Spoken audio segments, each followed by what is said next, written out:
St. Paul Bay. St. Paul Bahar. They call it St. Paul Bahar. Bayar. So Bay. So this is the beauty of St. Paul Bay in the morning. So guys from all over the Europe, Australia, Canada, Middle East, Emirates, Abu Dhabi, Dubai. Sa mga Pilipino gusto pumunta ng Abu Dhabi, gusto pumunta ng Malta, please consider in your itinerary the St. Paul Bay. So dyan sa malayong area na yan, yung maliit na bangka, that is the service boat, no? Public boat, public transport papuntang Camino Island. Doon sa dulo na yan na isla doon, at saka Gozo Island. So from the busy morning, all around here, like 7 in the morning, it starts already opening the restaurant, the resto bar, the snack bar, and the National Pool Aquarium. So in this area,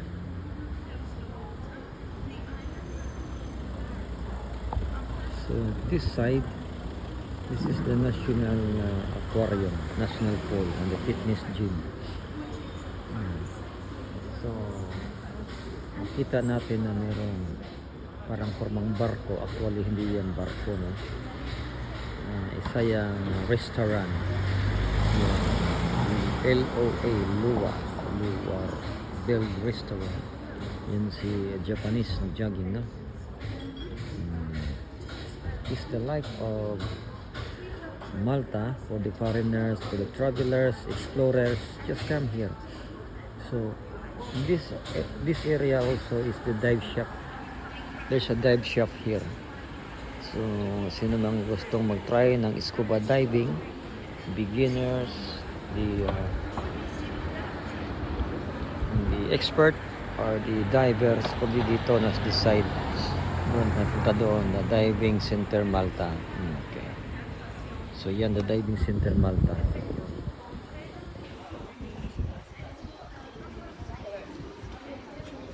So ito, hahabol sila sa trip papuntang Gozo from all over the world. Yan, pamilya yan. So their family coming here for island hopping. Ito yung pastisseria, they call it pastisseria. That means to say this is like a bakery, no, in the Philippines. Diyan naman po sila mag-snack. So ito yung mga bisita din nila. Yan, no.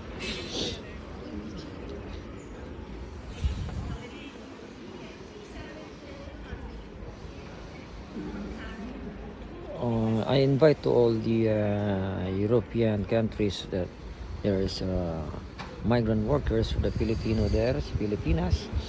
You try to visit Malta, consider this place. Put in your itinerary the St. Paul's Bay. St. Paul's Bay, and this seaside area, there's a building, this tall building or the minimum, medium, large building. These are the accommodations there, Airbnb. No, for 5 days to 10 days, 15 days to stay, or you have a booking for 1 month to 3 months, as long as you agree the booking, no? So this is the now umalis na yung isang bangka, may isang naiwan, so ibiyahe yan. This bibiyahing mga bangka na yan. Bangka yan, biyahe na yan, puno na ang bangka, so bibiyahe na yan. Okay. Yan si Kuya namingwit.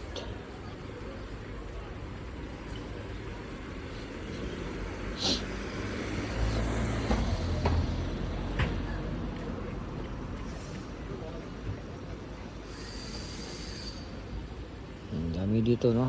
Meron pang parating. Parating pa na grupo. So this is how happy the St. Paul's Bay. House and accommodation and hotel. So sa gustong magbiyahe yan, pamilya, biyahe din sila, no? Pilipina yan, Pilipina daw ang babae, saka si kuya, saka misis niya.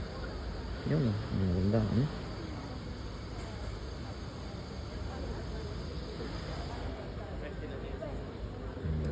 Dumaan.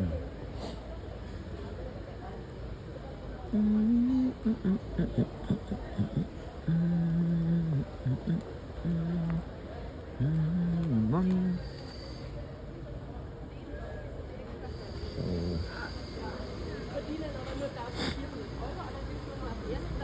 So from other countries, no? European speaking. You don't understand. You're not making English. Okay?